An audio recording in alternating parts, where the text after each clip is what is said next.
So nakabantay pa rin po tayo sa sitwasyon dito sa Quirino Grandstand. Nagsimula nga po ang prosesyon alas 4 ng umaga kanina at makalipas ang 3 oras, malaki na po ang ibinaba ng bilang ng mga taong nananatili rito sa Quirino Grandstand.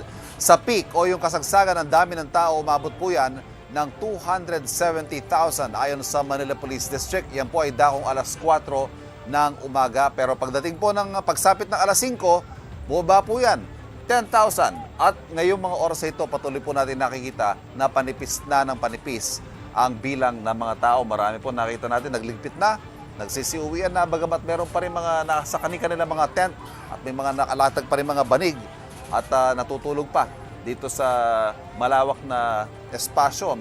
May mga damo dito at dito sila nagpapahinga. Marami po, nakausap natin ang ilang mga pamilya, ginawa po nilang maliban sa pagpapanata, ito po ay pagkakataon na rin para maging reunion ng kanilang mga pamilya, may mga magbabarkada, yan, dito sila nananatili. Nakikita rin po natin patuloy ang paglilinis ng mga kawani ng MMDA. Dito ho sa mismong tapat ng entablado, malinis na, pero dito nga sa grassy area, patuloy po ang pagwawalis at pamumulot ng mga kawani ng MMDA sa mga naiwang basura ng mga nagpalipas na magdamag dito sa Quirino Grandstand. Nagpapatuloy din po ang usad ng pila para sa pahalik. Kahit po nagsimula na nga ang prosesyon, ay hindi naman nila itinigil ang pahalik.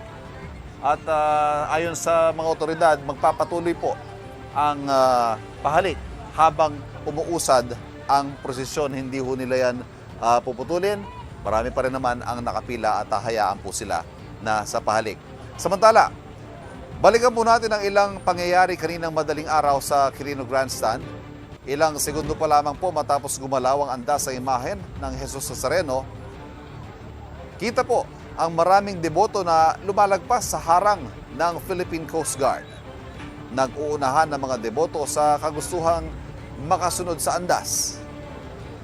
At sa ibang anggulo, kita ang tulakan ng ilang deboto na gustong makalapit sa likurang bahagi ng andas. Bagamat sa pangkalahatan, naging maayos po ang simula ng prosesyon, ang pag-usad po niyan siyempre depende sa magiging disiplina at pagsunod ng mga deboto sa patuloy na pakiusap ng mga otoridad na iwasan na po ang pagsampa at maiwasan ang may masaktan at maging mas maayos at mas mabilis ang usad ng andas ng Poong Jesus Nazareno. At yan po muna latest dito sa Quirino Grandstand. Balik muna tayo sa studio.